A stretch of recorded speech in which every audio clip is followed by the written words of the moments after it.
Agit Kabayel is the most underrated heavyweight in boxing right now. 100% he is. And, I backed Agit Kabayel when the odds have been against him. And I'm backing him now. Still, I think he is one of the best heavyweights in the world. I really do have huge faith in Agit Kabayel. I backed him going into the middle fight when everyone said he was going to lose that. I backed him going into the Frank Sanchez one where, there were mixed opinions on it, but I think most were going for Sanchez.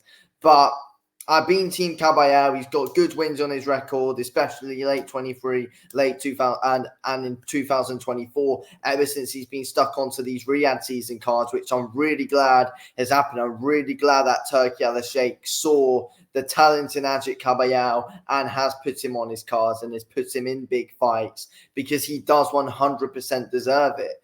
I think, obviously, he did have a great win over Derek Chisora quite a few years back now. Ever since then, he was only really fighting in Germany against names who aren't really too big. But then eventually he was put onto the Riyadh cards, and he's really properly showing his worth after kind of disappearing a little bit. There was a point where he was meant to fight Tyson Fury, but again, there were so many people against that because before then, Agit Kabayel hadn't fully proven himself. But I think it's always been clear to see in Kabayel's game, he's a real top heavyweight and he's got attributes to be able to trouble anyone. And now he's gone on and fully started to prove that, which is what he's had to do.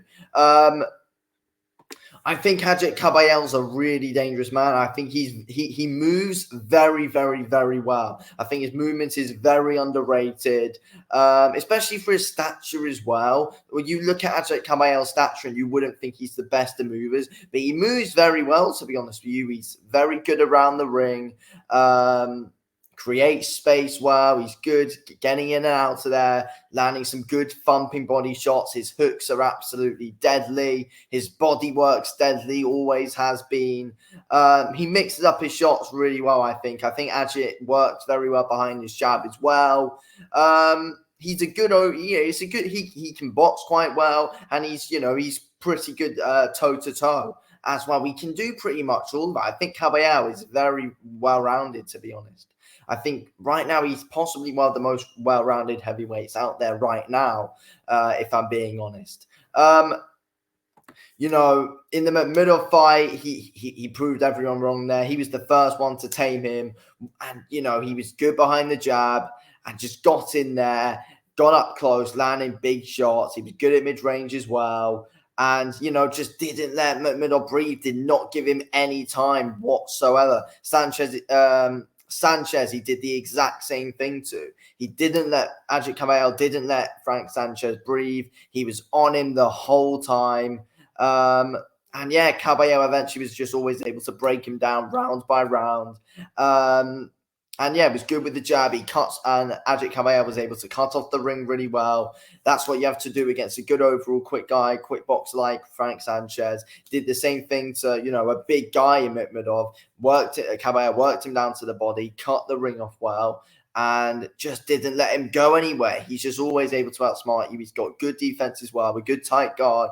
Kabayel does. He slips shots well, and that's why he's a problem for people. That's why he proved to be a problem for people like Magomedov and Frank Sanchez. Agit Kabayel's the real deal, in my opinion. He really is a real top guy, and Kabayel's obviously is looking like the IBF have officially ordered him to fight Martin Bakole, and I think Agit Kabayel has got the perfect style in order to beat Martin Bakole. Obviously, we've seen it before with Michael Hunter beating Bakole. And I think Michael Hunter beating Bakole, he's a mover. He's a good mover. He's a good overall boxer, Michael Hunter.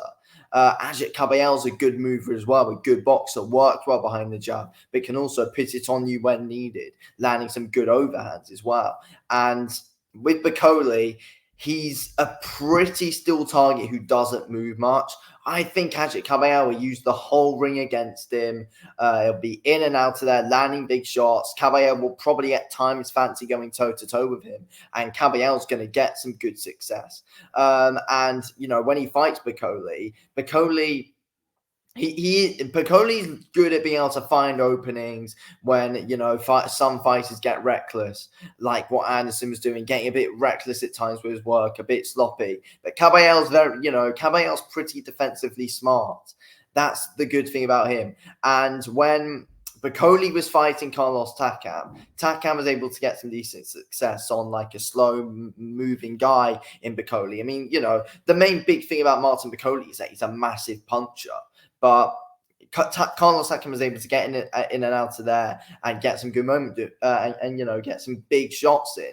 And the thing with Carlos Takam and what he did against Martin Piccoli is that I think he's pretty defensively tight for a first few rounds, but he gasses out so easily. Kabayel can push a good pace and, can keep things up and, can keep it up for quite a long time. That's the thing about Kabayel. I think he's got a great style to beat Martin Piccoli.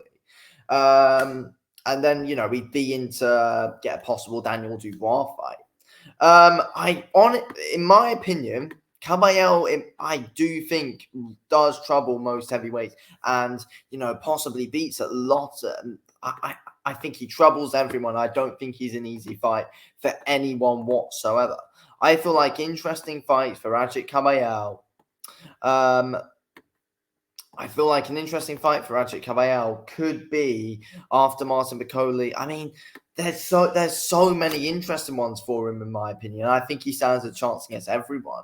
Obviously, Daniel Dubois, it's an interesting fight, and I think that's more winnable for Agit Kabayel than what people do think. 100%.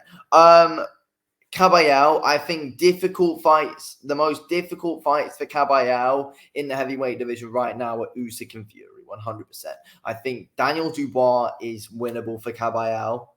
I mean, Joshua at this point could be probably winnable for Kabayel. I think every fight is winnable for him, and I made a video on it a few months ago. Parker versus Agit Kabayel, in my opinion, is a great possible fight that could be made. I think Kabayel's got a style that could beat Parker. Parker's got a good style that could beat Kabayel. They've both got good styles for each other. Kabayel's always in an entertaining fight. So no matter what you get from Kabayel, he's gonna always fully bloody put it on you and cause you big problems. That's the thing with Kabayel, but I think Kabayel has shown he's good against, the more static guys, but with that's what Kabayel's good at. He's good at, guys who don't move that much and big punches. He's good at being able to evade your shots. Against boxers, him and Parker could be interesting because Kabayel's also proved against a good moving boxer. Kabayel also does thrive then as well. He proved that against Frank Sanchez. That's why, I said earlier on, Agit Kabayel's very well-rounded. That's why he could beat Joseph Parker. Parker's a good overall boxer, but eventually Kabayel can get to you and break you down. That could be an issue. That could be a big issue for Joseph Parker. So there you go. And Kabayel's going to be able to, if Kabayel can try and get you into a toe-to-toe battle, you could be in trouble. And I feel like that's where he could get Daniel Dubois in trouble. If he goes toe-to-toe with him, you never know. He's good defensively, Kabayel, when he can find openings. He could cause Daniel Dubois problems against Anthony Joshua. Again, it could be the same thing. But, Kabayel has, people would say Kabayel's still got quite a bit to prove. But I think he's shown what he can do in all of his fights anyway. He's good against, those static guys. Like what a Bakole would be, like what a Medvedev would be. And he's good against the movers as well, like he proved against Frank Sanchez. That's why Kabayel's underrated. He can deal with, he can deal with different styles. That's the thing. So I'm confident in Kabayel. I think he can be tough for absolutely anyone, in my opinion. Anyway, thanks for watching this video. I'll speak to you on the next one.